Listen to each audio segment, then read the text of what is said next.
Bienvenue à l'apéro avec Lovely et Roxane. Sers-toi un verre, mets-toi à l'aise. Et bonne écoute!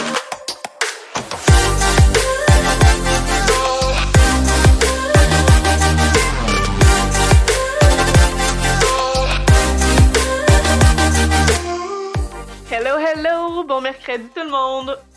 Aujourd'hui, comme invité, on reçoit mon ami Vincent Nadeau, un passionné d'astrologie qui nous expliquera un peu la philosophie derrière la lecture des astres et comment comprendre son interprétation. Bonne écoute!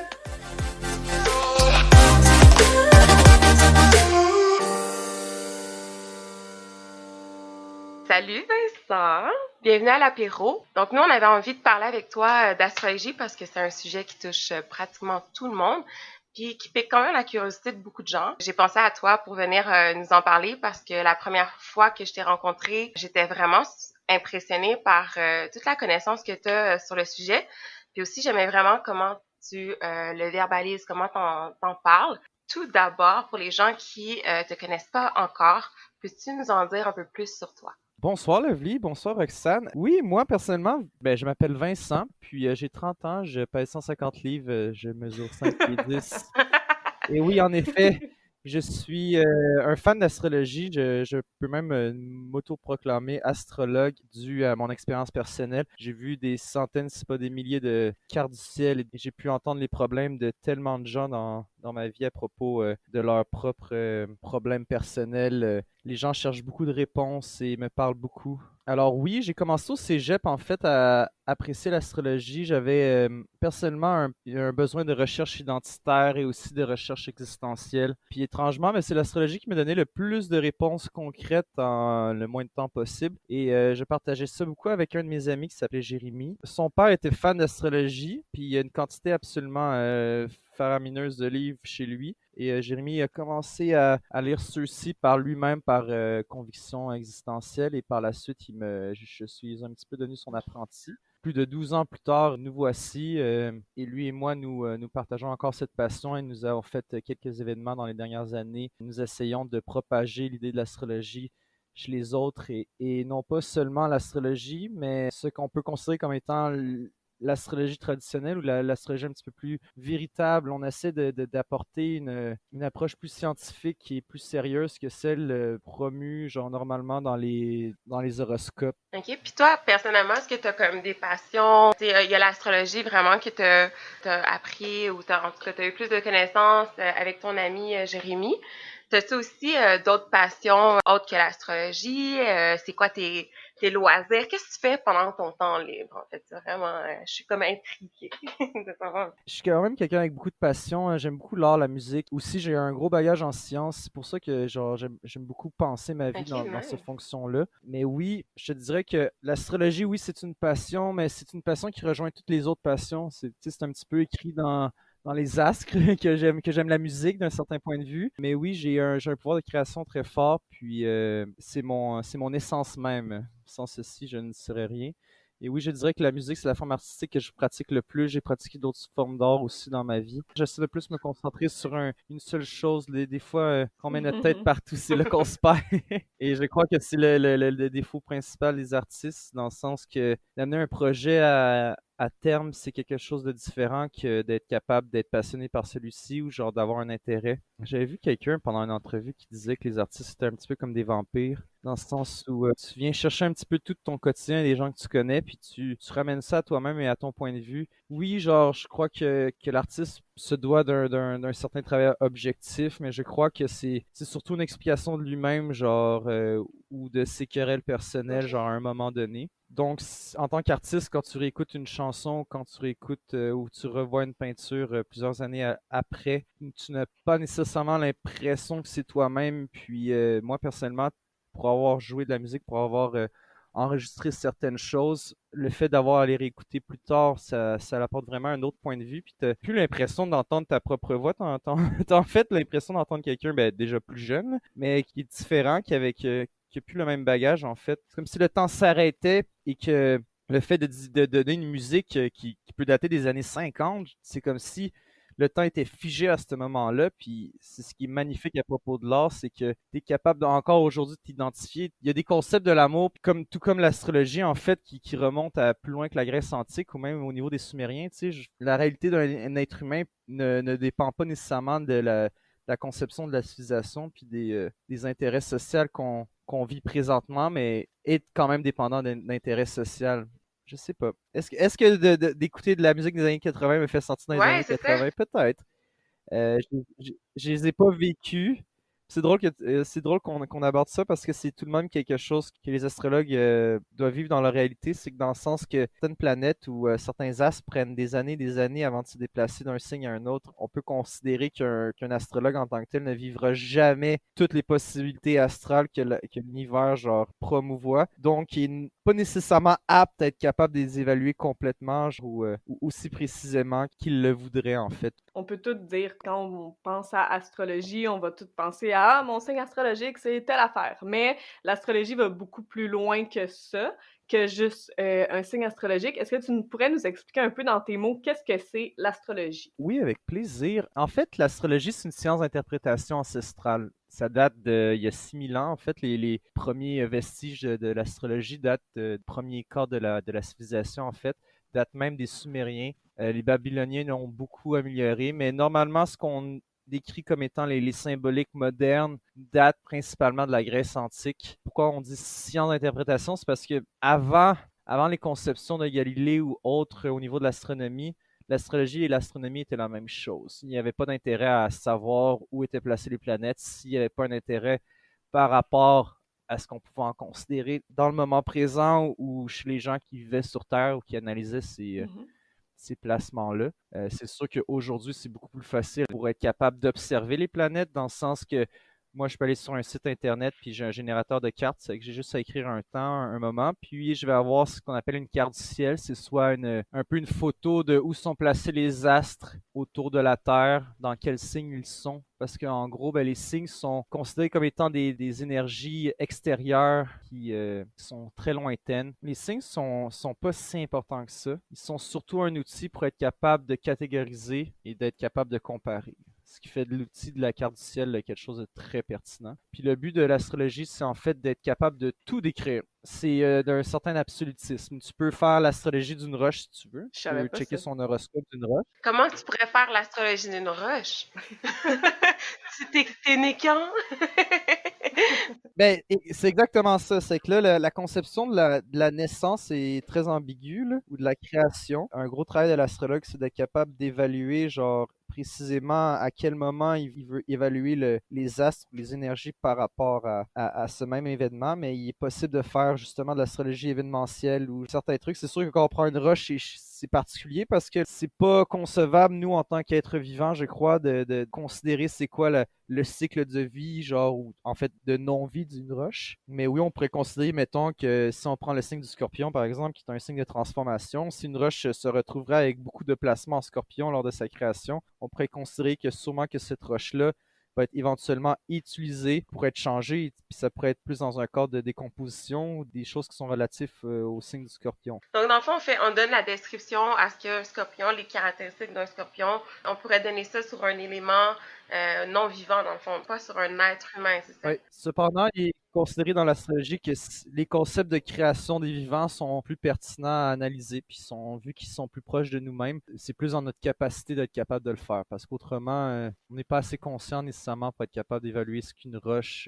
Et je vois ce que tu veux dire. Je pense que comme, tu sais, mettons, si on veut, on peut, c'est quelque chose qui peut être applicable sur notre environnement, dans le fond, sur ce qui nous entoure, mais il y a pas d'émotion attachée à ça, parce que je trouve que l'astrologie, c'est comme un autre langage pour un peu exprimer l'émotion et le langage, dans le fond, la personnalité d'une personne selon l'heure et la date à laquelle elle est née, genre, puis c'est fascinant de savoir, exemple, que beaucoup de gens qui sont nés entre telle date sous ce signe-là pensent et agissent presque de la même façon, dans le sens que ils ont ce réflexe-là, ils ont cette caractéristique-là en eux qui est dictée juste par l'heure et la date à laquelle ils sont nés, ou par les astres, comme on dit, dans le fond. Donc, c'est intéressant de savoir que, dans le fond, on dirait qu'on est relié à tout. L'univers nous relie, puis etc. Mais ce qui m'intrigue, c'est genre de savoir d'où ça vient, comme tu l'as mentionné, mais aussi genre comment se fait-il que ça nous dicte autant, que ça nous Ça nous affecte autant en tant que personne. Ouais, exactement, qu'on est autant influencé par ça. Même les gens sceptiques, puis très respect pour les gens qui y croient pas, mais malgré tout, même si mettons quelqu'un qui croit pas à l'astrologie, puis moi mettons ben je suis lion, puis que je croise un lion qui y croit pas, mais je vois qu'elle agit pareil comme moi, ben je vais être genre même si tu y crois pas, c'est ta force, comme tu agis comme moi, c'est quoi finalement la réponse? Ouais. C'est vrai juste ça qui est tellement fascinant, je trouve. Oui, ça c'est sûr. Il faut faire attention souvent, genre au niveau de l'analyse astrologique, c'est que ce que les gens font en général qui est mal, c'est d'arriver puis si toi tu trouves que quelqu'un agit comme toi, puis que finalement tu apprends que c'est un lion, tu vas faire waouh, ça c'est la vraie façon de l'analyser correctement, puis là tu peux vraiment faire un lien véritable. Si tu arrives puis tu sais déjà que le personne-là est lion, sans la connaître, vous apprenez à vous connaître, c'est sûr que là, tu vas faire les liens attachés, genre, entre toi et cette autre personne-là. C'est sûr que tu vas commencer à t'identifier de façon naturelle à celle-ci, puis ça va être très difficile d'éventuellement faire Ah, ok, c'est parce qu'elle est lion qu'elle est comme ça, ou moi, c'est parce que je suis lion, puis on partage ça ensemble. Il y a toujours des exceptions à la règle, puis ça, c'est dû justement au fait que quand on parle de signes astrologique, en fait, tout ce que ça veut dire, c'est que l'astre du soleil est en fait dans ce signe-là à ce moment-là quand tu es né. Autrement, tous les autres astres de la Voie lactée viennent influencer, en fait, de l'univers viendraient influencer. La conception étant la suivante, c'est que c'est pas la force gravitationnelle, la force magnétique qui sont pas encore vraiment sûrs, c'est qu'en réalité, ben, pour l'instant, tout ce qu'on a, c'est des données observables statistiques dues au fait qu'on a des ancêtres qui ont fait ça. Il n'y a rien qui explique de façon sans équivoque qu'il s'agit de quelque chose de véritable. Puis c'est quelque chose qu'en fait, contraire, je trouve ça beau d'avoir cette certaine incertitude parce que je crois qu'au niveau de l'existence, c'est quelque chose qui fait partie de nous. Est-ce qu'il s'agit de force électrique ou quoi que ce soit? Genre peut-être qu'on va avoir plus de réponses si les scientifiques éventuellement réussissent à trouver un lien unanime entre les conceptions existentielles du Big Bang puis genre de ce qui est genre les astres, de ce que est l'univers. C'est des choses que les scientifiques eux-mêmes ne sont pas capables de répondre. C'est comment qu'on peut espérer qu'ils soient capables de répondre à l'astrologie quand on revient justement au fait qu'il s'agit d'une science d'interprétation pour le moment. Ça ne veut pas dire que c'est pas vrai. Ça veut pas dire que c'est vrai non plus. Moi, j'y crois. Pourquoi? Parce qu'à force d'avoir regardé des cartes, je me suis rendu compte qu'il y avait des liens indéniables entre certains de ces placements-là. Mais c'est pas parce que vous rencontrez quelqu'un d'exactement le même signe que vous qu'automatiquement vous allez pouvoir constater vos ressemblances de façon c'est pas parce que tu rencontres quelqu'un qui est le même signe que toi que tu vas faire un lien genre indéniable avec cette personne-là. Peut-être que tu vas l'haïr. C'est sûr que certains signes sont plus axés sur eux-mêmes. C'est que normalement, des signes comme Bélier, par exemple, c'est rare que tu en as beaucoup dans la même pièce. Ils vont avoir tendance à être avec d'autres signes parce que Capricorne ou Bélier, entre eux-mêmes, ils s'aiment pas tant que ça parce que c'est des signes qui sont quand même axés sur eux-mêmes, très solitaires. Quand on voit quelqu'un qui nous ressemble, malheureusement, plus souvent qu'autrement, ça nous met nos défauts dans notre face. C'est rare C'est tellement vrai. Ouais, qu'on aime cette personne-là. Je me sens concernée. Mais il est possible aussi, tu sais, normalement, dans ce qu'ils disent l'astrologie, c'est que l'amitié ou la compatibilité est liée à certains concepts de conjonction. C'est de deux planètes qui sont pratiquement au même degré. Ça va vouloir dire que partager quelque chose, il y a quelque chose qui est semblable chez vous. Ça va dépendre des planètes, ça va dépendre de certains aspects. Tout quand on parle de l'amour, même en amitié, en fait, en amitié, je pense que c'est plus possible. Il y a aussi une conception de complémentarité. La complémentarité est quand même liée à une confrontation. On va dire que les astres sont opposés. Comme Lovely, toi, t'es lion. C'est que toi, ton signe opposé, c'est les méchants Verseaux. Les méchants Verseaux. Les méchants Verseaux. Moi, je suis Verseau. Mais pourquoi les méchants? C'est un peu une blague, mais si vous observez normalement, si vous allez sur des chats de groupe ou des forums, vous allez vous rendre compte que les Verseaux, les Scorpions, les Gémeaux ont pas beaucoup la cote. En général, les balances sont un petit peu difficiles aussi. Lion est considéré comme étant la meilleure position solaire du signe zodiaque. Arrête, tu me plates. Ouais. Ça serait une conception de l'ego qui serait maximisée. Wow. Dans le sens que la personne a un ego fort et est capable de le promouvoir chez les gens, de façon correcte. Si on prend Bélier, il va être considéré comme étant exalté, ça fait que c'est une proposition de l'ego qui est trop forte en fait, qui est pratiquement constante, c'est que les Béliers vont avoir beaucoup plus tendance à s'auto-promouvoir que les lions. Les lions, c'est supposé être plus harmonieux, mais il demeure que pour certaines personnes, les lions passent pour des égocentriques. I know. Moi, c'est pas mon cas. Je ne crois pas ça et je crois beaucoup entre la complémentarité entre les Verseaux et les lions. Si on ferait une analogie, le lion serait l'acteur et le Verseau serait le cinéaste. Wow!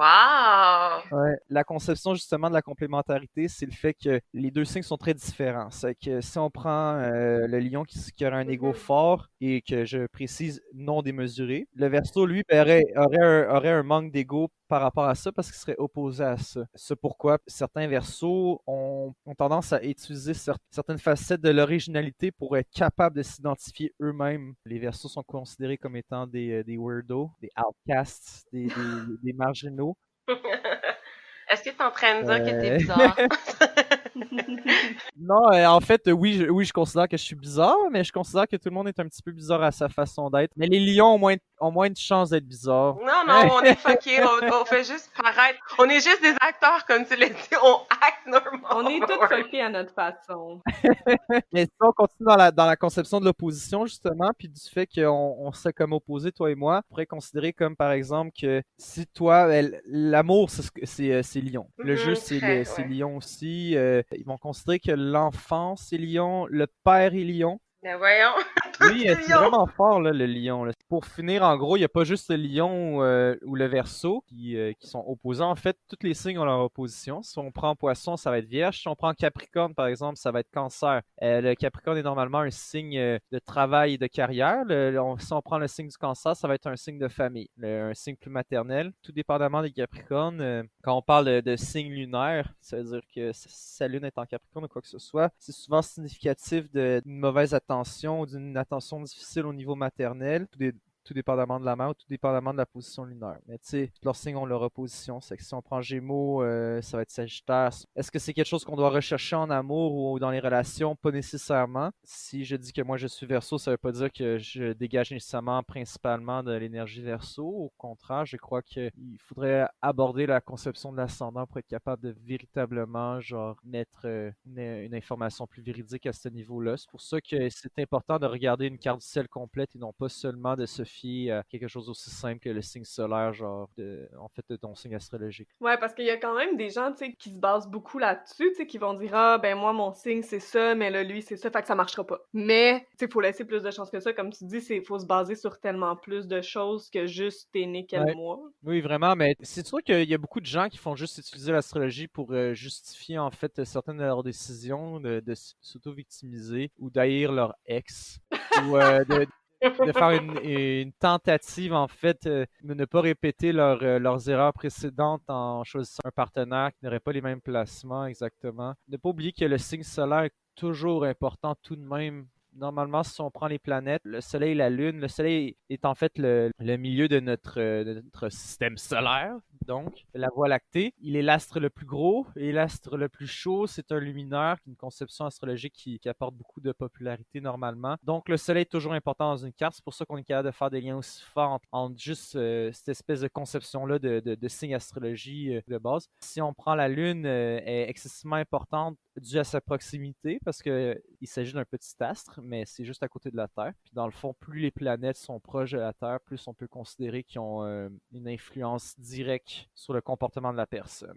Ah, je savais trop pas ça. Vraiment intéressant. Ouais. Là, on a parlé beaucoup de signe astrologique de Love, qui est une belle lion. Oh, Gab, je te flatte. Je te flatte dans le sens du poil.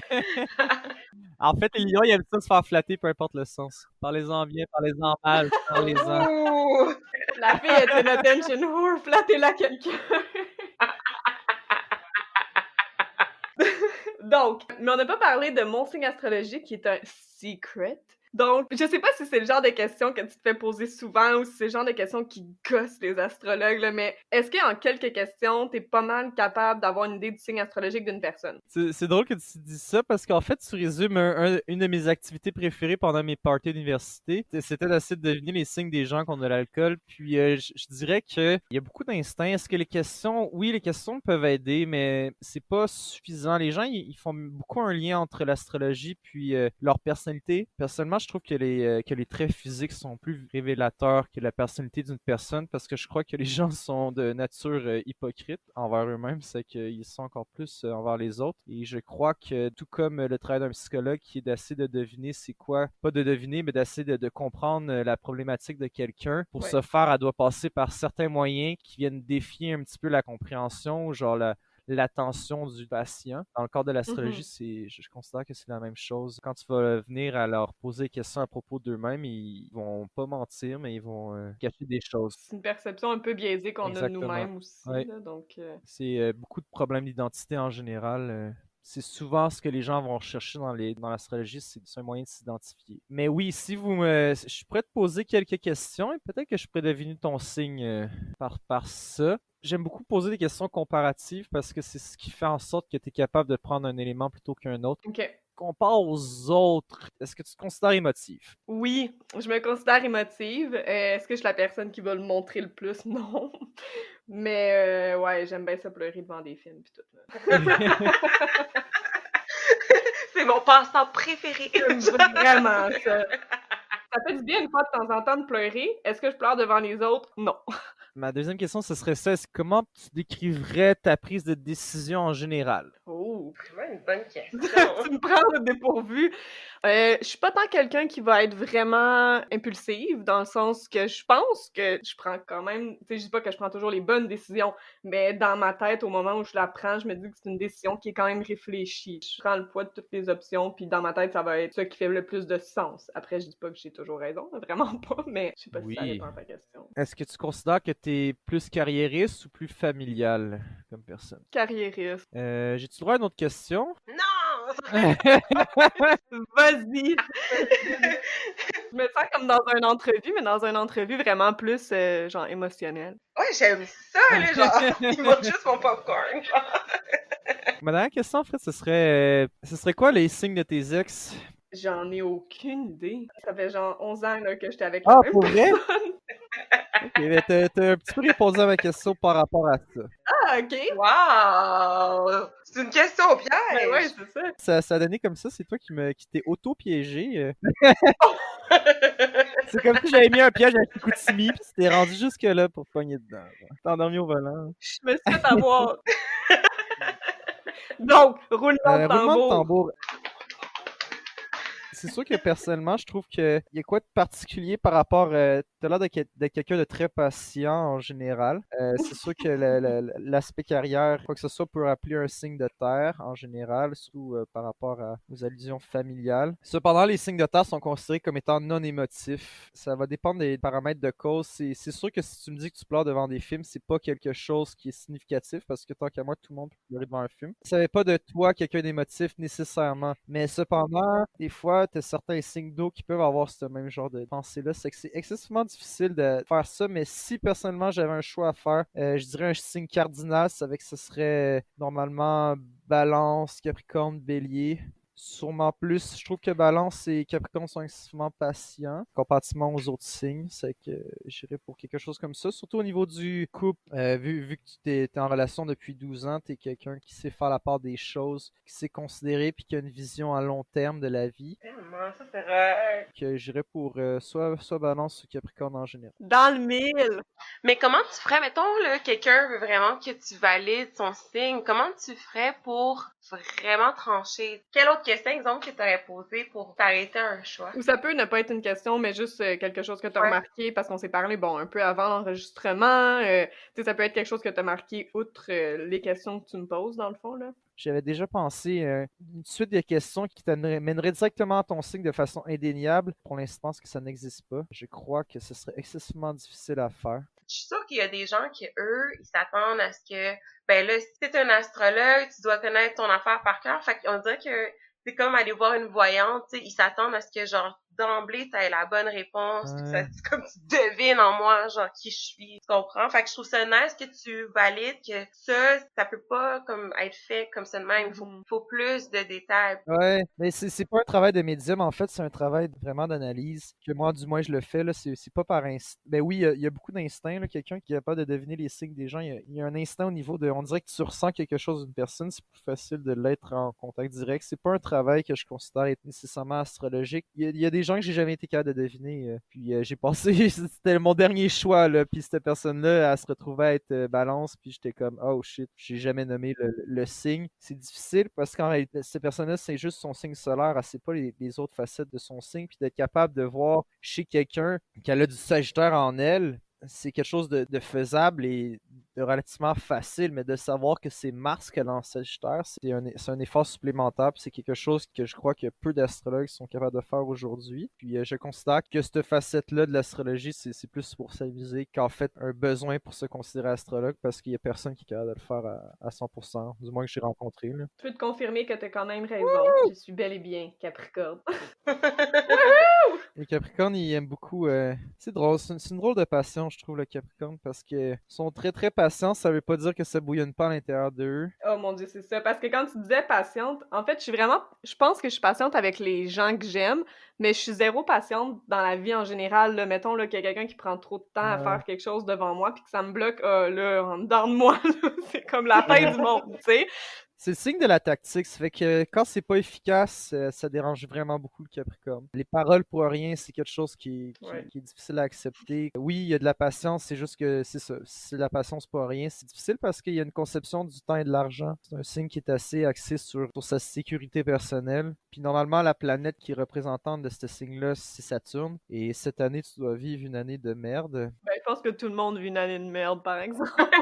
En plus, tu l'avais prédit, je me rappelle, là. Tu m'avais dit, là, toi, t'as quel âge? T'es dans quelle année? Tu m'as dit, ah non, toi, oublie ça, ton année, ça va être une année de merde. T'étais comme, tu vas vivre des changements, ça va être vraiment des remises en question. Il dit, non, vraiment, c'est pas une belle année pour toi. J'ai fait, waouh! Mais c'est drôle, j'avais fait un événement justement à propos des prédictions de 2020 en début janvier en fait l'année passée. Puis j'avais fait un gros travail d'analyse justement à propos de ce qui allait se passer. C'est pas quelque chose que j'ai fait nécessairement souvent. Il s'agit plus d'une expérience horoscopique. Quand on parle du temps ou genre qu'on essaie de savoir le futur, ça ressemble plus à ça, tandis que l'analyse de carte du ciel, c'est plus pour savoir la personnalité ou pour analyser les trucs du passé. On les analyse pas nécessairement de la même façon. Très sincèrement, c'était Pluton, Saturne, puis le pire d'entre tous, si vous voulez accuser quelqu'un pour cette année, c'est Jupiter, le grand gagnant.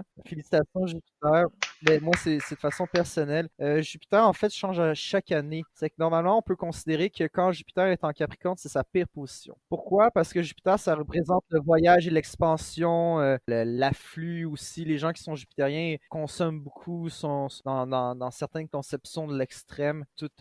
Faire des affaires, tout l'aspect de l'entrepreneuriat, c'est très jupitérien. Capricorne, c'est un signe froid, normalement, qui est très axé sur sa solitude. C'est-à-dire, ce serait le moment à chaque 12 ans qu'on aurait le besoin de refaire tout notre karma jupitérien dans lequel, genre, il faudrait travailler cette année-là pour être capable de mériter les 11 prochaines années de notre cycle. Damn. Fait que c'est quoi, c'est une année de remise en question, genre, Plus de une année, en fait, nettoyage? pour remettre les choses à leur place, c'est de redéfinir le système. Là, il est conjoint justement à Pluton. Souvent, tout ce qui est Wow. conception politique ou systémique, c'est Capricorne aussi. Dans ce cas-là, ben, genre, on est en train de se rendre compte qu'il y a beaucoup de changements à ce niveau-là. Le changement est souvent réglementé par Mars ou Pluton. Pluton est justement conjoint à Jupiter cette année parce qu'il est en Capricorne aussi. Il y a Saturne qui est la représentation de l'expérience et de la responsabilité qui se retrouve en Capricorne aussi cette année. Il s'agit d'un bon placement, c'est son placement qu'on dit domicile, donc c'est la planète. Saturne, c'est la planète du Capricorne, c'est qu'elle se retrouve dans son élément.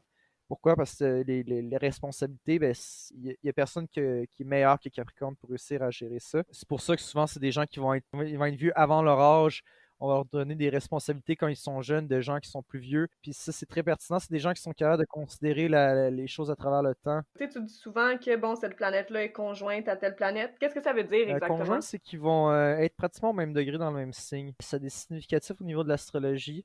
Beaucoup de gens, OK. quand on parle d'un stellium, en fait, c'est un terme justement quand tu as un regroupement d'au moins 3 astres dans un signe. Normalement, il y a un surpouvoir genre à ce niveau-là. Mais même aussi les astres. Moi, c'est sûr, j'ai fait des recherches, fait que je sais un peu c'est quoi, mais au cas que notre auditoire c'est pas trop aussi qu'est-ce que ça veut dire, comment tu peux valider que c'est sur la même astre? Est-ce que c'est un dessin que tu fais, un calcul?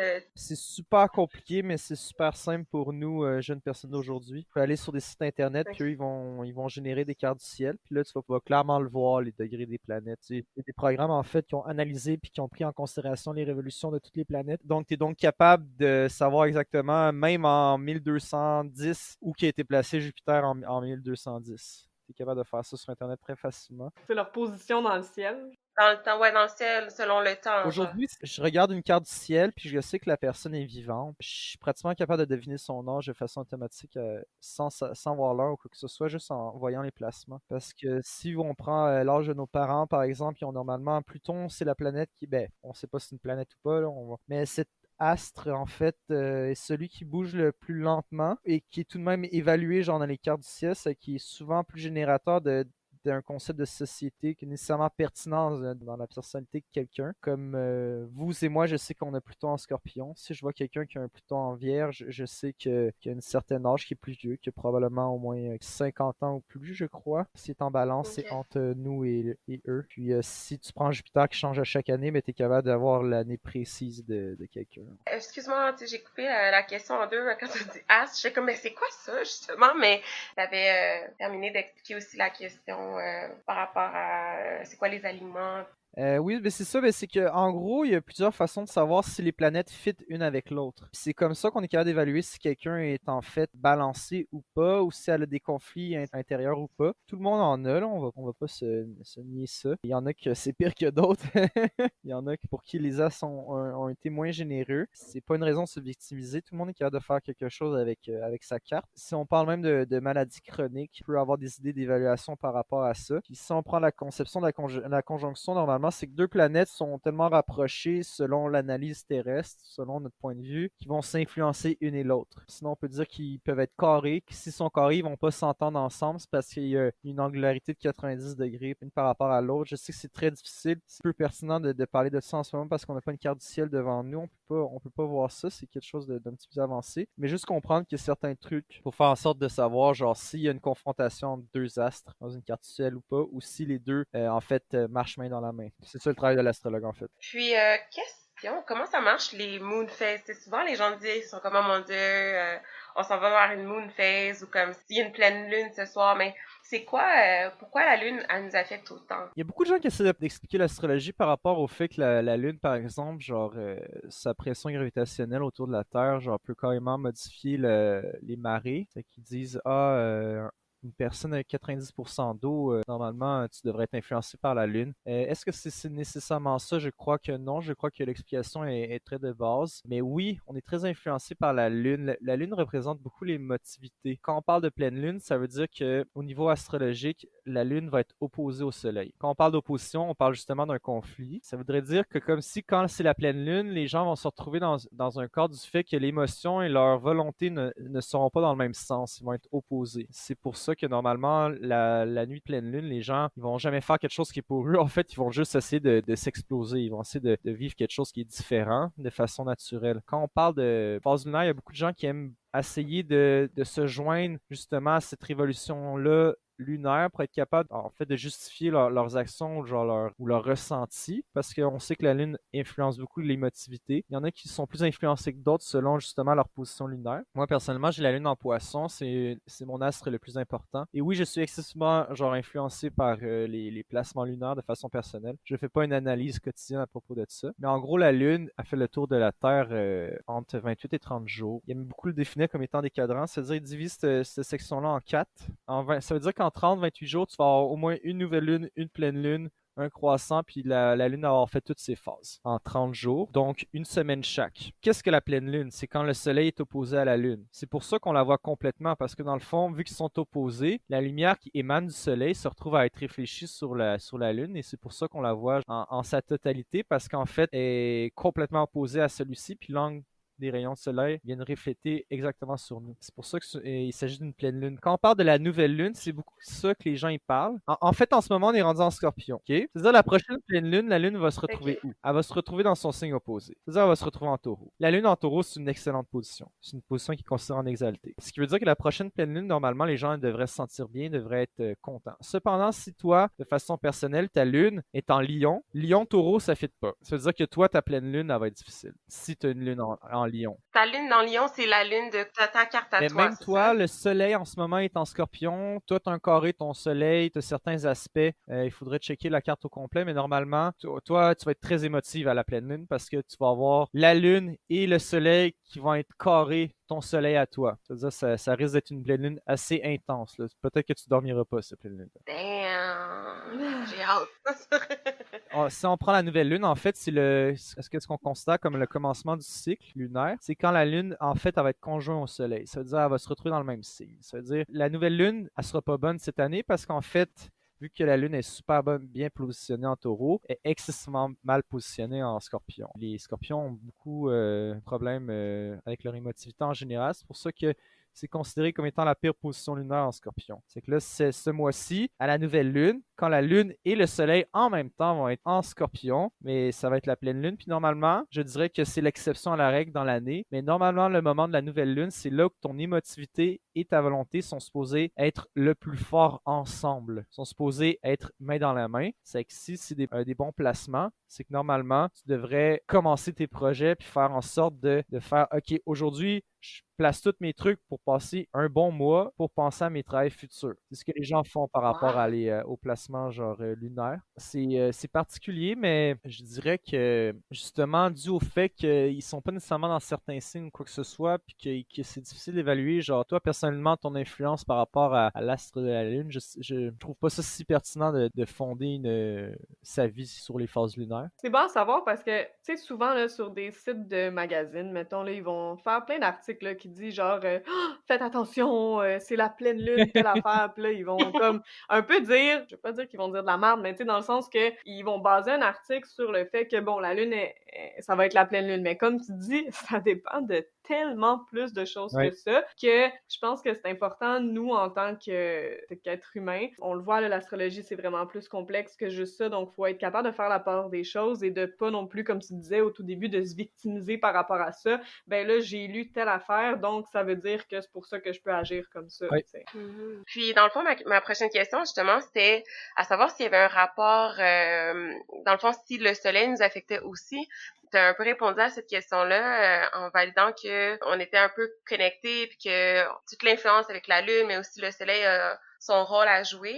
Autre que, mettons, son influence sur la lune, puis sur nos comportements, est-ce que le soleil, lui, en soi, nous influence sur notre comportement, sur notre humeur? Le soleil, c'est un des astres qui est pratiquement toujours une dominante dans une carte du ciel. Ça veut dire que tout le monde est influencé beaucoup par le soleil. Il y a personne qui peut arriver puis dire Ah, ok, non, moi, le soleil, c'est pas pertinent pour moi. Puis ils se voient pas comme étant un représentant de leur signe, tu comprends? C'est-à-dire, il y en a des lions qui arrivent. Lion, c'est plus rare parce que c'est un signe solaire très fort, mais tu peux avoir quelqu'un qui est fait, tu sais, on va prendre un signe plus sceptique, par exemple. On va prendre le signe de la Vierge. Les Vierges sont comme Ah non, ben moi, je me reconnais pas chez les autres Vierges. Pourtant, vous avez une conjonction solaire. Qu'est-ce qu'on peut véritablement considérer à propos d'un signe astrologique à un autre quand on prend seulement la conception du signe solaire? Normalement, ce que tu peux vraiment partager avec les personnes qui ont le même signe que toi, que tu sois capable d'analyser ça de façon objective. Mais normalement, ça va être ce qu'on considère comme étant la volonté et le cœur. C'est-à-dire, normalement,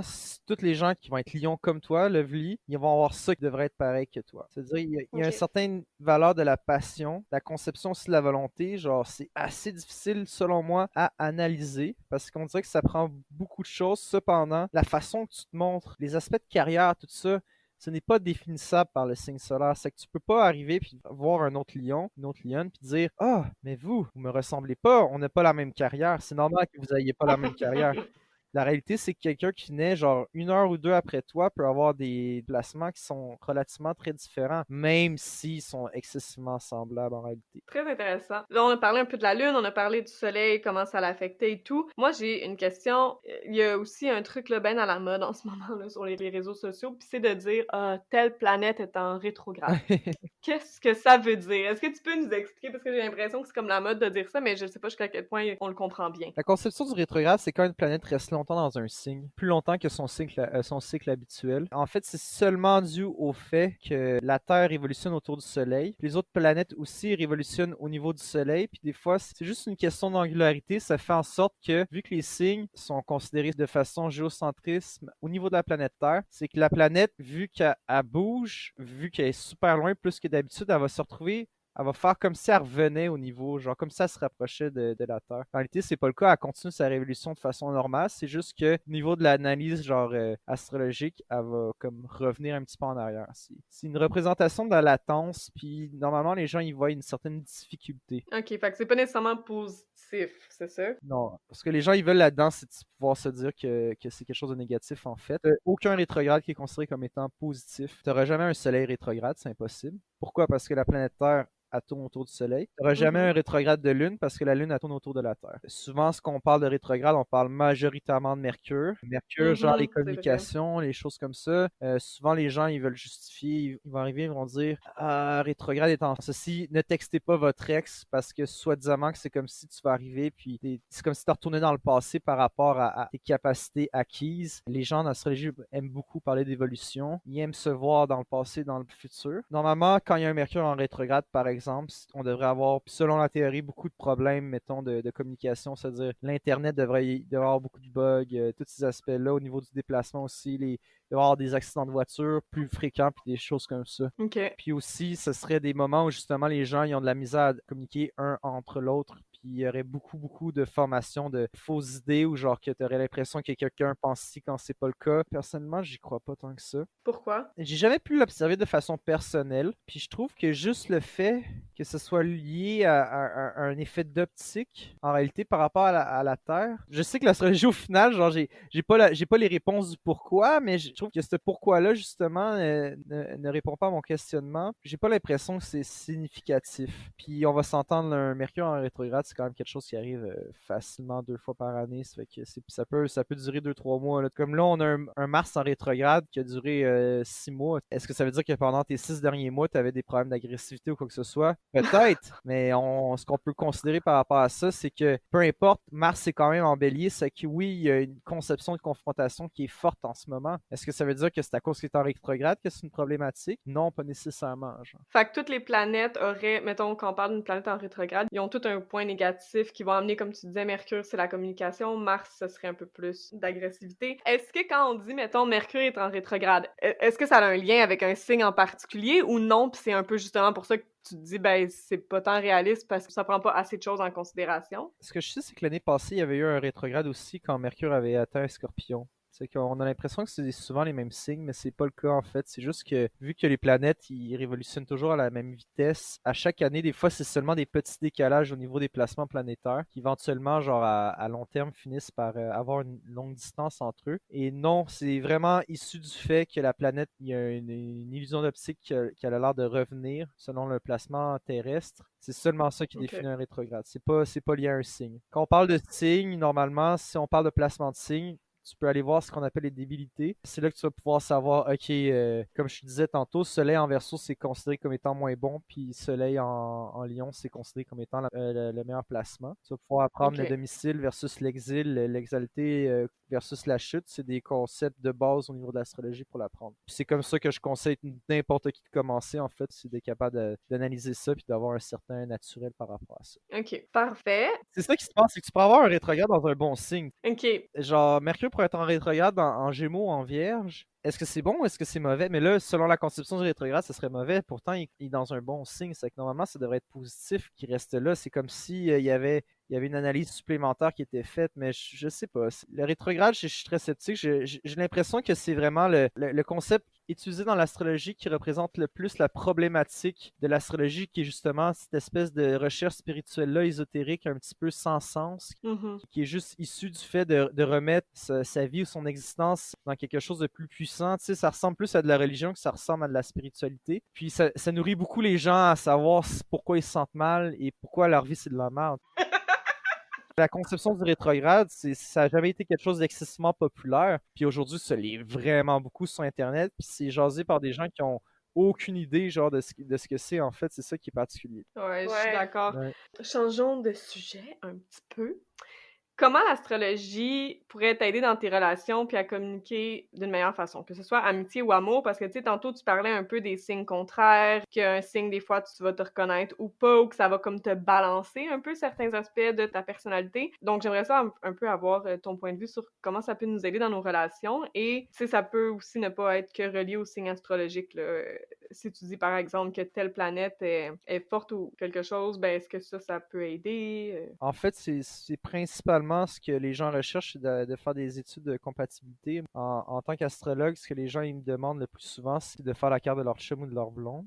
Oh! Ah oui, vraiment souvent. Je dirais il y a besoin des deux, d'avoir juste des conceptions qui favorisent justement une similitude. C'est pas quelque chose de nécessairement favorable dans le cadre du couple, c'est plus favorable au niveau de l'amitié. Mais quoi qu'en amitié, la complémentarité, c'est extrêmement important aussi, c'est même plus permis, on dirait. Ce qui est certain, c'est que c'est pas la même analyse qu'on faisait dans le temps. Je sais que la maison 5, normalement, c'est souvent défini par l'ascendant, en fait. La maison 5, c'est souvent le signe qui est considéré comme étant du même élément que toi. C'est quoi la maison 5? Les maisons, en fait, c'est décidé par l'ascendant. L'ascendant, ça dépend de l'heure où tu es né. En fait, c'est où que le ciel pointe à travers les astres au moment que tu nais, parce que c'est la façon de considérer justement la réalité de la Terre, qui est non pas seulement en révolution autour du Soleil, mais qui est aussi en constante rotation sur elle-même. Ce qui fait en Mhm. sorte que si toi, le milieu du ciel pointe en Sagittaire, ça va être plus significatif de quelque chose d'autre que s'il pointe à une autre place. Quand on parle de l'ascendant, ça va être le signe qui va être à l'horizon à ce moment-là, c'est-à-dire qu'il va être placé vers l'est. Puis en fait, c'est très représentatif du destin d'une personne. Puis ce qu'on va faire en tant qu'astrologue, c'est qu'on va mélanger les deux cartes. On va prendre la carte justement de l'ascendant et la carte naturelle. On va les superposer une par-dessus l'autre. Puis on va faire l'analyse par rapport à ça. Quand on parle de la maison 5, c'est la maison qu'on considère la maison du lion. C'est-à-dire c'est la maison de l'amour. C'est qu'elle est excessivement importante, cette maison-là, pour considérer les tendances ou les conditionnements des gens par rapport à l'amour et la création. Aussi avoir des enfants aussi, c'est rapport à la maison 5. Puis en gros, ben, normalement, c'est le signe de l'élément prochain. Ce que je sais, c'est que les Indiens, par exemple, en Inde, eux, ils utilisent l'astrologie aussi de façon différente, mais leur concept, c'est souvent qu'ils vont essayer de lier quand justement quelqu'un est du même élément que toi. Toi, tu prends Capricorne normalement. Là, c'est sûr que c'est différent parce que là, c'est par rapport à l'ascendant. On sait pas ton ascendant pour l'instant. Je suis intriguée à savoir si tu serais capable d'avoir l'ascendance de Rox, justement, selon son heure à elle. Ah oui, il faut juste aller checker sur Internet, ça. En fait, l'ascendant, ça change à chaque heure. Si je suis né 1 heure après toi, normalement, je vais avoir l'ascendant après.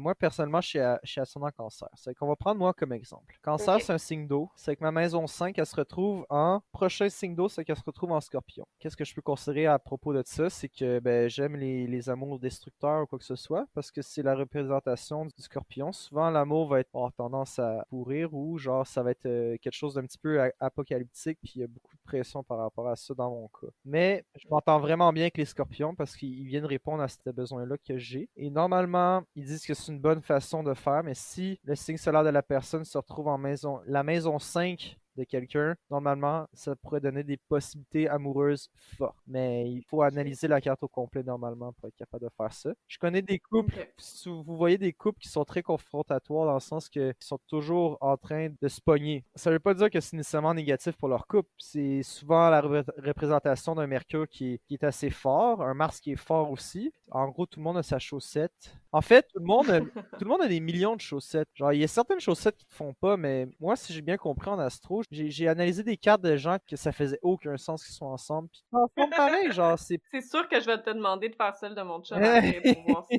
Claire, Ton chum, il est quoi? Mon chum, il est Sagittaire. Sagittaire? Ouais. Ouf. On en reparlera après. Ouais, c'est ça. Je peux pas te dire ça tout de suite. Cancel le projet. C'est une blague. Tu vois, ma soeur aussi est Sagittaire, puis ma soeur elle a l'air d'être bonne en couple. Je sais pas. Mais normalement, les Sagittaires, c'est pas des gens qui sont excessivement bons en couple. C'est un signe de feu, ils sont quand même assez axés sur eux-mêmes. C'est le signe de feu, genre justement, qu'on dit double, c'est un signe qui a de la misère à se placer, puis qui prend beaucoup de décisions différentes. Puis, en fait, c'est un des signes qui manque le plus de sens. Sont très axés sur des conceptions d'union, puis de tout, genre un petit peu fofolle. Ils sont très idéalistes, en fait. Ils sont souvent, en fait, l'idéal, c'est quand ils sont capables d'être philosophiques et aussi sportifs à la fois. Quand tu vas voir un Sagittaire qui va être seulement un des deux, tu peux considérer qu'il y a une problématique à l'intérieur de lui. Il y a un conflit. Sinon, la philosophie, c'est considéré comme étant un Sagittaire aussi. C'est des gens qui aiment beaucoup Ok. penser. Ils aiment beaucoup la conception du gourou, un petit peu, là, les Sagittaires. Là, si tu vois, le parfait Sagittaire, c'est un gars qui fait du yoga. Là. Mon Dieu, c'est tellement pas mon chum, par exemple.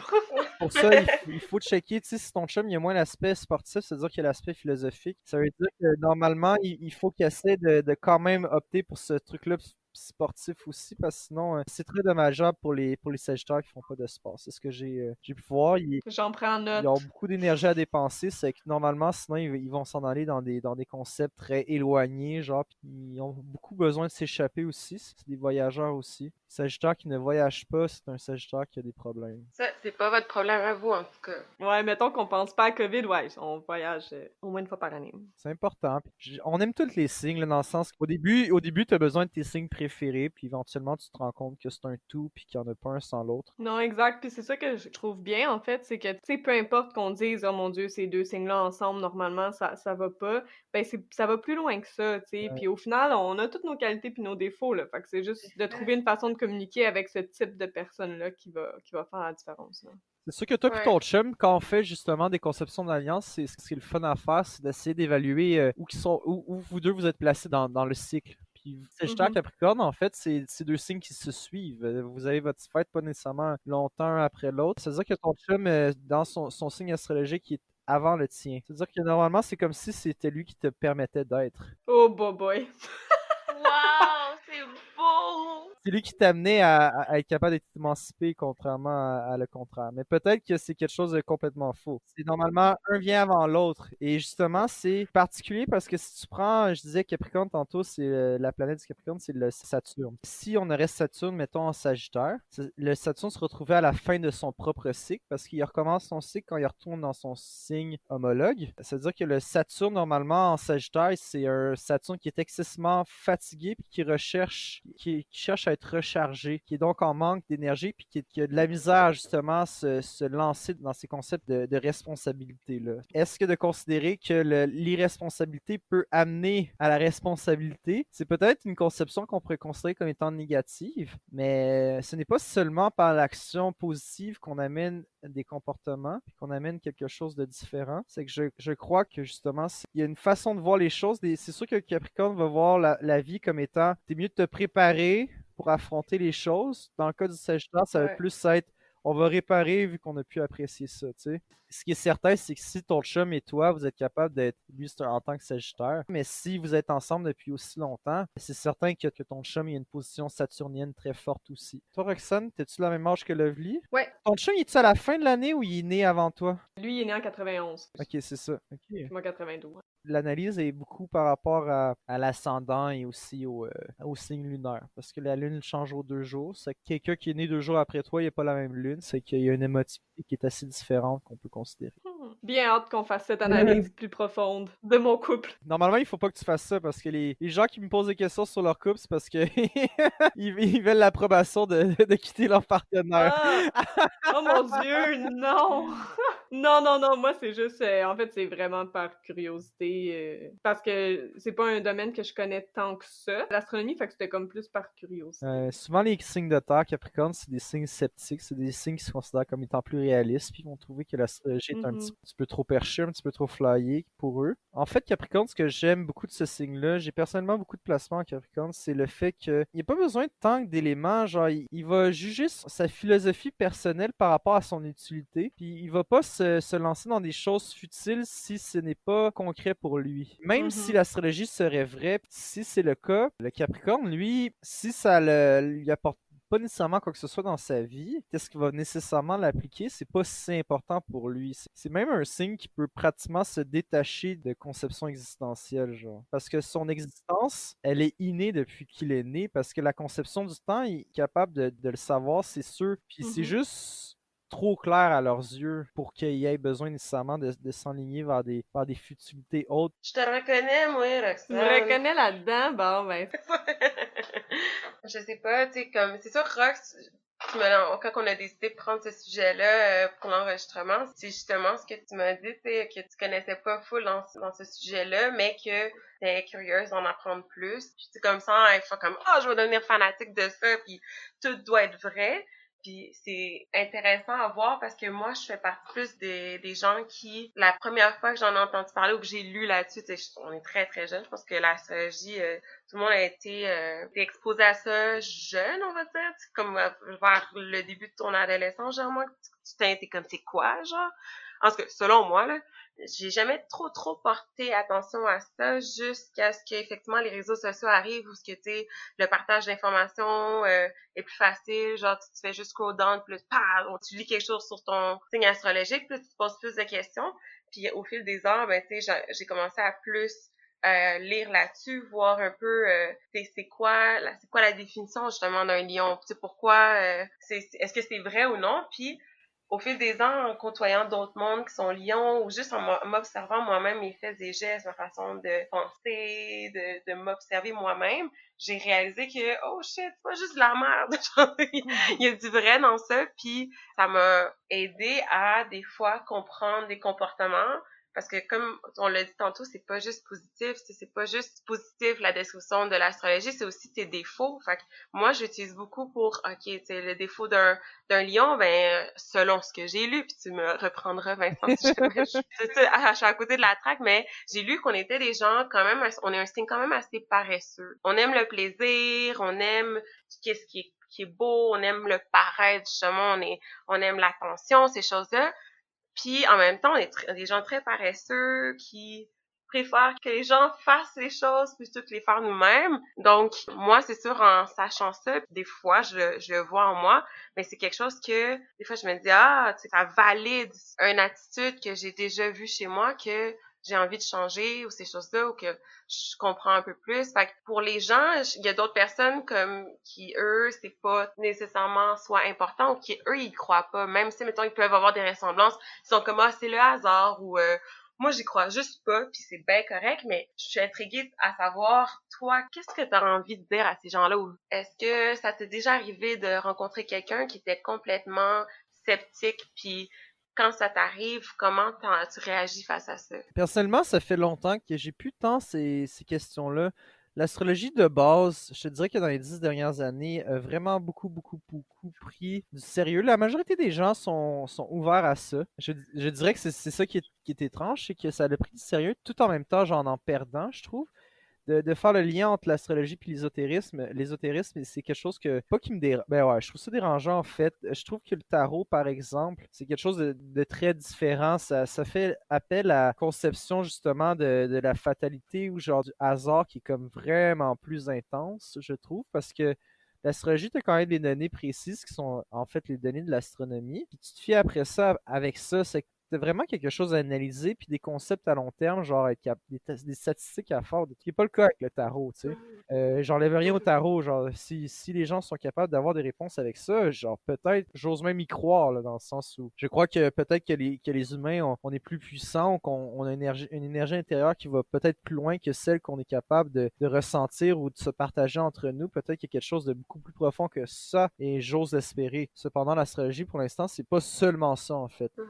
Ces sceptiques-là, ce que je leur dis en fait, c'est de montrer leurs cartes parce que, genre, normalement, je vais être capable de les deviner assez facilement. Puis même dans leurs cartes, il va être écrit qu'ils vont avoir des placements qui vont être de type sceptique versus d'autres. Justement, les signes de terre qui sont difficiles à approcher à ce niveau-là. Quand moi puis Jérémy, on avait fait les ateliers d'astrologie dans Hochelaga, je me rappelle, on avait fait des annonces sur Hochelaga, sur des groupes de Facebook dans le fond, pour le quartier Hochelaga, pour que les gens y viennent. Puis, il y a des gens, justement, qui nous avaient carrément attaqués, puis ça arrivait à chaque fois, c'était pas nécessairement les mêmes personnes. OK. Ils savent pas que, en réalité, il y a plein d'universitaires, il y a plein de grands scientifiques qui se posent beaucoup de questions à propos de l'astrologie encore aujourd'hui. Je connais justement, j'ai un ami que son père, il y a des mathématiciens qui ont travaillé sur un programme qui s'appelle Maestro, comme quoi, genre, il y a des générateurs de cartes, il y a beaucoup d'éléments, genre, de croire que l'astrologie est rejetée, genre, de façon catégorique par la communauté scientifique, c'est faux. Parce que s'il y a quelque chose que la science, les gens intelligents, les gens scientifiques, ce qu'ils savent, c'est que tu peux pas mettre des mots, tu peux pas expliquer l'inexplicable. C'est que si tu te retrouves dans cette situation-là où tu ne sais pas,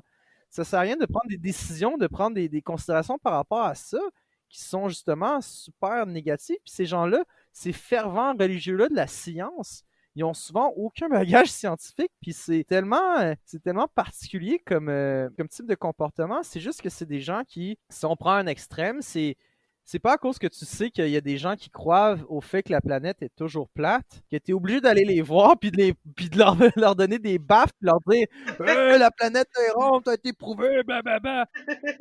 Puis en plus, quand tu fais ça, t'es pas Galilée qui va le faire. T'es genre juste un gars nowhere qui te les fait apprendre quand t'étais à l'école. T'as jamais vu une planète, t'as jamais pris un télescope, puis tu vas aller quand même aller en arrière de la tête du monde, puis les claquer en arrière, selon le savoir, genre, d'autres gens qui ont eu, que ces mêmes personnes-là sont assez intelligentes puis assez cultivées pour savoir que quand tu crois quelque chose, c'est pas obligé de l'impliquer ou t'es pas obligé de, genre, de le marteler chez les autres. Que oui, même si je crois qu'il y a quand même une seule grande vérité dans le monde. Est-ce qu'elle se cache dans l'astrologie? Peut-être pas. Mais est-ce qu'elle se cache dans la science? Peut-être pas non plus, parce que la science, c'est au niveau spirituel, genre c'est du nihilisme, là, dans le sens où qu'est-ce que la science explique ne veut pas répondre à ce besoin-là que les humains ont d'expliquer le pourquoi du comment de leur vie. Puis pour l'instant, c'est encore une réponse que la science n'est pas capable de répondre. Puis quand on va dans les astres, c'est sûr que pour un astronome de savoir que cette planète-là est à 800 années-lumière, il ne s'agit pas de quelque chose que tu peux révoquer. Je veux dire, c'est quelque chose qui est véritable, c'est un calcul mathématique qui a été vérifié puis qui est correct. Puis c'est aussi simple du fait que de savoir s'il y a une masse qui est là-bas ou pas. Puis malheureusement, mais en tant qu'être humain, on est on manque beaucoup d'objectivité pour être capable de s'auto-analyser. Analyser les autres puis analyser les humains, c'est quelque chose d'autre. Il y a quelques temps, les gens ils disaient, je voyais des études sur les chiens qui disaient que les chiens avaient aucune mémoire à long terme. C'est complètement faux, là. Genre, t'as pas besoin, t'as juste à avoir un chien pour être capable de te rendre compte de ça. C'est quel genre d'études qui ont été faites en arrière de ça? Oui, croire les études scientifiques, c'est excessivement important. Mais il faut savoir c'est quoi une étude scientifique. Puis si malheureusement tu n'as jamais fait de science, c'est excessivement difficile. Est-ce que en tant qu'astrologue, tu es capable de justifier la science en arrière de l'astrologie? Pas nécessairement non plus. Parfait. Tu as mentionné aussi que tu as fait des soirées slash ateliers d'astrologie dans le passé. Là, c'est sûr qu'avec COVID, c'est un petit peu plus difficile, mais est-ce que tu penses continuer à en faire via Zoom ou des événements sur les réseaux sociaux?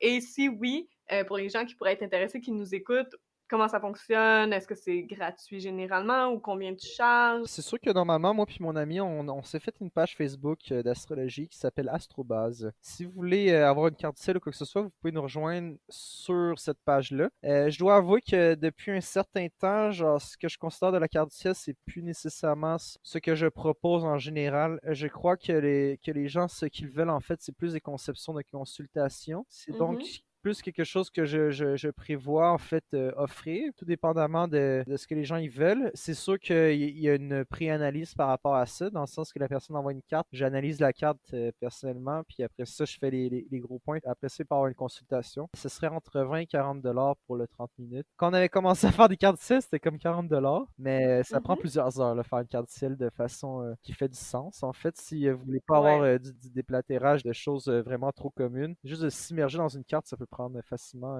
1 heure et demie. Plus qu'on check une carte, plus on apprend des affaires qui étaient un petit peu cachées. Cependant, le travail de la carte du ciel, c'est un travail très aveugle. Tu sais, genre, j'ai fait des cartes du ciel pour des gens que je connaissais même pas, que j'avais jamais vu de ma vie. Ça ne devrait pas nuire au travail astrologique, parce que si l'astrologie, c'était un bon astrologue, pas supposé avoir accès à la personne nécessairement parce que ça vient un petit peu bafouer ton analyse d'avoir quelqu'un qui dit des réponses devant toi. Cependant, ce que les gens ils veulent normalement, c'est plus un genre d'expérience psychologique, mais par rapport à leur propre fatalité sous des astres. C'est pour ça que je crois que ce serait le format le plus interactif, le plus pertinent à faire normalement. Surtout qu'au final, OK. je pense que quelqu'un, une heure d'analyse de cartes avec un astrologue, déjà c'est super plaisant. Déjà c'est super moins cher et moins carte du ciel. Une carte du ciel, je crois que la majorité des gens, quand ils en reçoivent une, sont déçus. C'est pas ce qu'ils pensent. Ah ouais. Tu peux pas dire, genre, c'est comme les mamans qui veulent que je fasse les cartes du ciel de leurs enfants. C'est que les gens cherchent des réponses à leurs questions. Ils se sentent attaqués facilement. Parce que si une maman me dit de faire l'analyse de son bébé puis que ce bébé-là a une position lunaire vraiment négative, j'ai pas le choix d'en remettre entre les mains de la mère, puis ça, c'est quelque chose que, genre, je ferai jamais, puis j'ai pas l'intention de faire. Si c'est la mère qui demande de checker la carte de son fils, mais que son fils, il a une position lunaire dégueulasse, ben, genre, c'est sûr qu'après ça, je peux pas arriver puis faire, genre, ah, ouais, ben, votre fils, il va être bien cool, puis vous allez être super cool pour lui. Je pourrais pas faire ça. Mhm. Mais normalement, Ok. c'est ce que les astrologues font. Ok, fait que toi, dans le fond, c'est des trucs dans lesquels tu veux pas t'avancer parce que tu trouves que c'est pas ta position, quoi, ou... La moitié des trucs genre que tu vas voir dans ta carte 6, ça va être des choses négatives sur toi, puis l'autre moitié, ça va être des choses positives. Ok. C'est d'être capable de voir ça, puis le réflexe premier, ça va être de dire que l'astrologue a tort. Ce qui est correct, Mhm. genre, je veux dire, c'est normal de faire ça, surtout quand c'est quelque chose comme l'astrologie dans lequel tu as autant de scepticisme à propos de ça. Puis qu'en plus de ça, ben, c'est Mhm. ta propre décision, puis en plus de ça, tu es un client, c'est difficile. Te payer pour te faire dire de la merde. Pas de la merde, mais c'est de te faire comme un peu, de faire lancer tes quatre vérités. Fait que des fois, ça peut être C'est difficile de, exactement ça, genre, ouais. de l'accepter, genre. Je comprends. Maintenant, on va passer aux questions flash. Fait qu'on va te poser des questions sur les différents signes astrologiques. Tu auras 10 secondes pour y répondre. Sinon, ben, tu dois boire une gorgée de ton verre. Fait que là, en ce moment, on est en mode apéro. Est-ce que tout le monde, on a tous nos verres, notre boisson avec nous? Parce que, en fait, on l'a jamais mentionné, mais là, en ce moment, à cause de la COVID, on est tous chacun de son côté. Donc, chacun boit ce qu'il veut. By the way, qu'est-ce que tu bois, Vincent? Oh, moi, je me suis ouvert une petite bière, rien de trop complexe pour le moment. Oh, moi, moi, je suis Et, là, tranquille. et je vais les regarder sur la bouteille, essayer de trouver les éléments les plus pertinents sans avoir à dévoiler la marque, en fait, parce que vous allez me trouver pauvre, Effect. mais bière naturelle, c'est de la bière blanche. Intéressant. Toi, Rox. Moi, j'ai un petit verre de vin blanc. Aïe, t'es fancy de même. Toi, pis ton vin blanc, hein, J'aime bien c'est... ça, ouais, on dirait que je suis comme sur Ouais. un kick de vin blanc en ce moment. Moi, je bois de l'Appleton aux pommes. De la Je me quoi? suis dit Appleton. Ah, ok, oui. Appleton. Oui. Je sais pas, j'ai dit bien. Mais ouais, j'y vais all in. Fait que tout le monde a son verre à la main. Donc, ben, bonne chance, Vincent.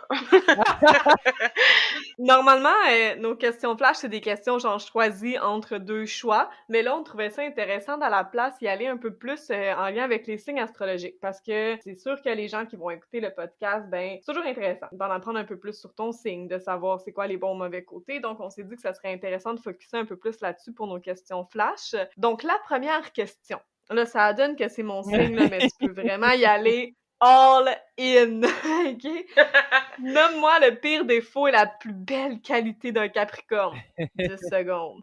Les gens me demandent beaucoup des qualités versus défauts, justement, des signes. En fait, souvent, la qualité et le défaut est le même pour le signe, en fait. Je dirais que le Capricorne, c'est son pouvoir tactique, sa patience, son expérience, qui peut être aussi son propre défaut. Il provoque une rigidité, une inflexibilité à l'émotion, normalement. Comme quoi, chaque signe a son Ouais. sacrifice, son homologue au niveau de son défaut. C'est très bien dit. Wow! Sont souvent un petit peu power freak, là, les Capricornes. You're a freak. Power freak, c'est important. Si tu avais un travail à faire en équipe de deux, quel signe astrologique entre le Verseau et le Poisson choisirais-tu comme coéquipier? Je choisirais clairement Verseau sur un poisson. Ça va dépendre lequel. Poisson, c'est des signes très adaptatifs. C'est sûr que si c'est un travail artistique peut-être, là, mais normalement, c'est un des signes qu'on considère le plus lazy dans le zodiaque. Ils ne sont pas nécessairement automatiquement lazy, genre, loin de là. Ouais, ouais. C'est pas un signe. En plus, le mercure, il est considéré qui est importante pour l'assimilation ou l'intellect, l'assimilation d'informations. En fait, la position de mercure en poisson, c'est la pire. C'est que pour un travail d'équipe, par exemple, à l'école, je prendrais le Verseau sans aucune... Ok. Alright! Mettons là qu'il y a un groupe de personnes. Il y a un bélier, un taureau, un gémeaux et un cancer. Puis ils décident tous d'aller passer un avant-midi dans un escape the room. Selon toi, qui va arriver à trouver la sortie de la salle le plus rapidement? C'est ça que là, dans les signes que tu me nommais, le bélier est normalement le plus compétitif, le plus apte justement à répondre à certaines difficultés par sa prise d'action. Taureau, cancer, c'est des signes qui aiment beaucoup leur chez-soi, etc. C'est que c'est pas des signes qui escaperaient de room de façon chronique. C'est pas non plus des signes excessivement compétitifs nécessairement, sont différents un petit peu à ce niveau-là. Gémeaux, c'est normalement un signe qui a une capacité de communication très forte, puis une capacité d'analyse assez bonne, puis sont très bons pour trouver des devinettes. Je dirais Bélier juste par le fait que le Bélier, genre, il a tendance à, il aurait pas Il est le compétitif. même point de vue, genre. Peut-être que c'est juste qu'il serait Ok. capable d'utiliser les autres à son escient, puis il voudrait clairement plus que le Gémeaux. Sinon, je dirais en deuxième, ce serait Gémeaux. Puis je l'ai Parfait! passé de genre 250 000 secondes. C'est que je vais prendre une gorgée. Yes! We like it! J'étais comme, shit, il connaît tellement bien les signes que genre, il va jamais boire. J'aime bien ton initiative. Un scorpion et un sagittaire décident de se marier. Est-ce que t'es pour ou contre cette union? Je peux pas être nécessairement contre une union, mais parce que qu'est-ce qu'on a dit plus tôt, mais je dirais que oui, je suis contre l'union. Je dirais en fait, c'est particulier. Là. Je veux dire, surtout les deux signes que vous m'avez nommés. Scorpion, c'est un signe qui a besoin de se retransformer plusieurs fois dans sa vie. Puis c'est Ok. un signe excessivement intense, puis excessivement enclin à la fidélité aussi, parce que lui-même trouve la sexualité excessivement importante. Fait que si tu vas la vivre avec quelqu'un d'autre, lui, il le prend excessivement personnel parce qu'il aurait voulu fourrer avec plein d'autres mondes. Mais genre, Ouais. mais et, C'est real pis c'est raw. puis si tu prends le Sagittaire, normalement, un bon Sagittaire devrait être un petit peu contre le mariage s'il est capable de philosophiquement, genre, considérer les choses de façon normale. Surtout que c'est un signe qui est un petit peu voyageur, échappatoire, c'est que dans un cadre du fait que le Scorpion, il serait toujours dans des mauvais états ou quoi que ce soit, où il y aurait de la misère, où il voudrait se transformer, le Sagittaire ferait juste s'échapper, ça. Good! Quel serait le domaine d'emploi idéal pour une balance? Bon, bonne question, ça. Les balances qui ont normalement beaucoup de difficultés à prendre des choix dans la vie. Le choix de la carrière est celui le plus difficile à faire normalement. Je dirais que dans le cas de la balance, c'est sûr que ça régit l'art et la justice. C'est pas fait pour tout le monde là, d'être en justice, mais normalement, je veux dire, est-ce qu'il faut nécessairement voir le juge? On peut voir une technicienne techno-judiciaire ou quelque chose d'autre comme ça. L'important, c'est que ce soit plus dans un cadre médiateur. Il faut pas que ce soit trop compétitif comme type d'environnement de travail. Il faut qu'il y ait beaucoup de communication. Il aime beaucoup parler, les balances. Dans le sens qu'il faut pas qu'il y ait un besoin de performance qui soit constant, genre, dans le cadre du travail. Malgré ce que les gens pensent, ou ce que les balances pensent de eux-mêmes, ils sont les leaders passifs. Ils essayent beaucoup plus de mener qu'ils ne prétendent le faire. Et ils sont en fait d'excellents meneurs.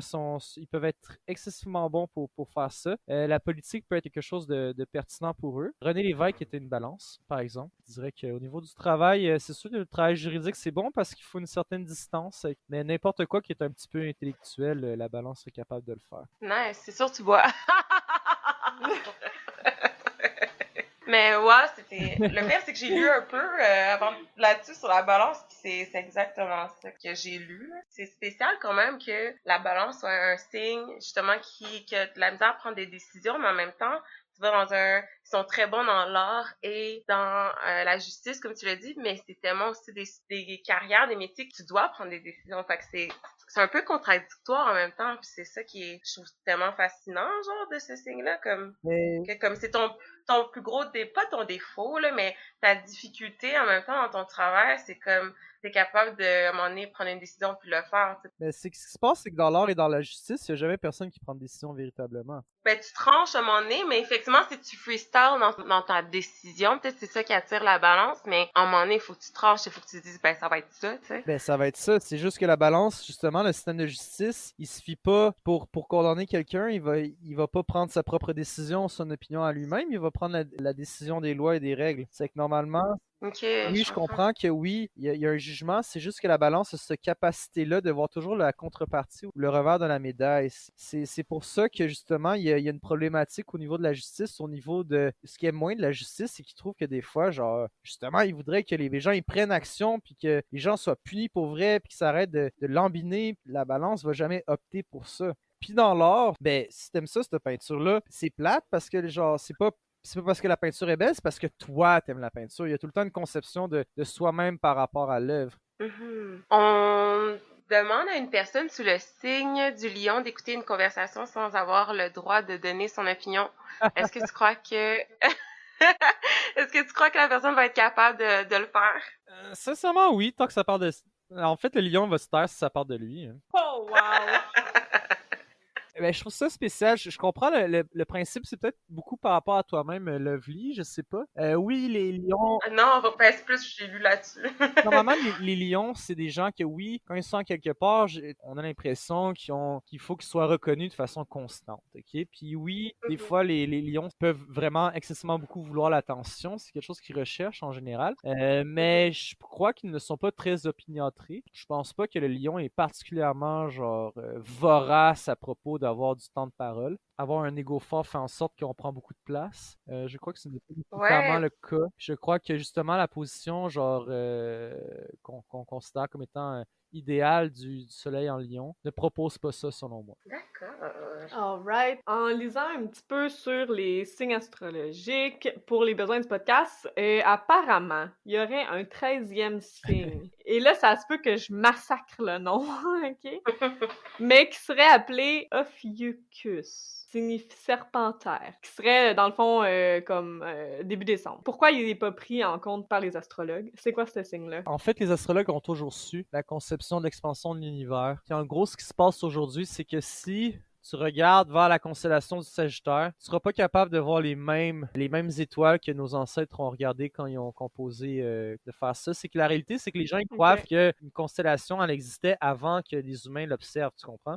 Mais non, c'est des humains Mhm. qui sont arrivés et ont fait Ah, pendant ce moment-là, on dirait que les gens y agissent de façon comme ça, comme des centaures. C'est que ils ont regardé le ciel et ont fait Bon, mais on peut dessiner un centaure à travers les étoiles. C'est là qu'ils ont décidé de faire OK. Puis là, ils ont stampé Sagittaire, c'est la constellation. Ils n'ont pas fait l'élément contraire. Parce que de toute Ok. façon, si on check le nuage d'étoiles, c'est infini. Je veux dire, tu peux faire n'importe quel dessin n'importe où. Puis il existe plusieurs sortes de zodiaques, en fait. Le zodiaque inca, puis même comme on considère les vieux zodiaques sont pas pareils, le zodiaque égyptien, etc. Donc, qu'est-ce qu'on peut considérer les 12 signes aujourd'hui? En fait, c'est juste une façon de segmenter de façon efficace les moments de l'année pour être capable de faire un lien. En tant que tel, au niveau de ta volonté, si on prend ça de façon pure, tu aurais plus de liens dans ta personnalité. Mettons que tu serais né le 20 janvier, ça fait de toi un Capricorne. Tu serais né le 22, ça fait de toi un Verseau. Donc, normalement, tu aurais plus de liens avec cette personne-là qui est Verseau, qui est né le 22, que la personne qui, elle, est née le 22, genre à Noël, le 23 décembre, qui est elle aussi une Capricorne, elle va être différente de toi. C'est qu'en réalité, genre, dans l'idéal du monde, ce qu'on ferait, c'est que il n'y aurait pas de 12 signes, il y en aurait 360. Ok. Il y en aurait un pour toutes les journées, pour tous les degrés. Par rapport à ça, c'est que l'important à propos de l'astrologie, c'est d'essayer d'évaluer le concept de l'équinoxe. C'est là que tu commences. C'est au début du printemps, tu as le bélier, c'est le premier signe. Le but, c'est juste d'être capable d'avoir cette date-là. Puis après ça, ce que tu fais avec le reste du zodiaque, c'est bien à toi de le catégoriser de la façon que tu veux. Les signes sont seulement des outils de catégorisation. Ok. Quelles seraient les forces d'une personne sous le signe de la Vierge? La Vierge, on dirait comme une seule force, puis capable de la mettre partout. C'est sa capacité analytique avancée. Les Vierges font les meilleurs bras droits au monde, là. Si tu vas avoir, si toi tu veux devenir roi du monde, mais il te faut un vierge à côté de toi pour faire tes trucs. Malheureusement, ce n'est pas un signe qu'on considère comme ayant les capacités de leadership parce qu'il ne s'aime pas assez lui-même. Normalement, les vierges ont des problèmes assez forts au niveau de l'ego. Pas toutes, là, dans le sens qu'ils sont excessivement conscients de leurs capacités, genre ils sont excessivement intelligents, puis ils le savent. Ils sont excessivement respectueux aussi. Mais si je dis que les meilleures forces d'une personne avec vierge, c'est son efficacité, en fait. Parfait, donc ça conclut nos questions flash et l'épisode. C'était vraiment intéressant, tu sais, je pense que autant Lovely que moi, on n'était pas les plus calés en astrologie, mais on en a appris beaucoup. Vraiment. Et je suis sûre que ceux qui nous écoutent aussi. Donc, merci beaucoup, beaucoup, Vincent, d'avoir accepté de venir nous parler à l'apéro. Si les gens veulent te trouver sur les réseaux sociaux pour te poser des questions, te demander peut-être des cartes, etc., où est-ce qu'ils peuvent te trouver? Écoutez, vous pouvez m'écrire de façon personnelle sur Facebook, juste sur mon nom à Vincent Wally Nadeau. Autrement, c'est ça, on a une page qui s'appelle Astrobase. Moi puis mon ami Jérémy, on pose beaucoup de trucs dessus. Notre but est justement de pouvoir rendre l'astrologie accessible et pertinente pour les gens. Puis oui, j'ai eu beaucoup de plaisir. Puis peu importe c'est quoi les questions, quoi que ce soit, n'hésitez pas à m'écrire. Ou sinon, j'imagine qu'ils peuvent vous écrire à vous. Puis vous pouvez me les Absolument. me les retransférer. Mais On va être ta réceptionniste, là. tout ça pour dire que j'ai beaucoup apprécié cet apéro et en espérant avoir un souper éventuellement ou dans le sens où ce fut extrêmement amusant. Puis merci beaucoup les filles. Ça fait vraiment plaisir. Merci à toi d'être venu personnellement, puis d'avoir accepté aussi notre invitation, surtout sur un sujet vraiment quand même ambigu, là, tu sais, c'est large, puis tu sais, c'est concret. J'ai vraiment appris beaucoup de choses que je suis étonnée, en fait, que je savais pas pantoute, on dirait que tu trouves pas l'information sur Internet, donc merci d'avoir réitéré certains faits sur l'astrologie. C'est très vrai à propos de l'astrologie. Normalement, si vous faites des recherches astrologiques, ne vous fiez pas nécessairement aux 5 premiers liens que vous allez avoir sur Google. Il faut aller un petit peu plus loin. Si c'est trop beau, s'ils font juste vous flatter dans le sens du poil, c'est que c'est pas la bonne information, malheureusement. S'ils disent des affaires négatives, là, si vous voyez que c'est pas juste du bitchage pour bitcher, ce qui est particulier à propos de l'astrologie, c'est que une qualité... En fait, moi, ce que je trouve, en tout cas, c'est qu'on se définit par nos défauts, on se définit pas par nos qualités. La qualité, c'est considéré comme étant la stabilité en astrologie. C'est donc quelque chose qui va forcer l'harmonie. L'harmonie, est-ce que c'est quelque chose qui va changer les choses? Est-ce que c'est quelque chose qui va provoquer? Est-ce que c'est un gage de changement? Pas du tout. Au contraire, c'est que même si vous avez des mauvaises positions dans votre carte, même si vous avez une carte du ciel dégueu, même si votre fatalité de vie, même si tout s'effondre sur vous. Vous apportez même quelque chose à ce monde et vous êtes à vous seul quelque chose d'unique et d'incroyable. Il faut ne jamais perdre ça. Puis tout le monde a ses défauts. Puis c'est ce qu'on est en fait. C'est beau! C'est trop beau! C'est vraiment beau. Les gens, ils s'identifient à leurs défauts aussi. C'est vrai. Quand tu parles d'un ami, tu vas pas dire... Oui, tu vas dire, ah, cette personne-là est full bonne en maths, mais elle sait pas parler, elle est vraiment chiante, puis égossante. Tu vas définir tes amis aussi par leurs défauts, tu sais. Non, mais c'est vrai, j'étais pas... Ça avait l'air sarcastique, mais c'est sérieux, là. C'est vraiment beau. Qu'est-ce que tu viens de dire? Puis souvent, on réfléchit pas à, comme... l'importance aussi de nos défauts, puis effectivement, c'est ce qui nous décrit beaucoup, fait que... Ceci dit, merci encore une fois d'être venu nous parler à l'apéro. Puis, en tout cas, on espère vraiment que les gens à la maison ont appris tout autant que nous.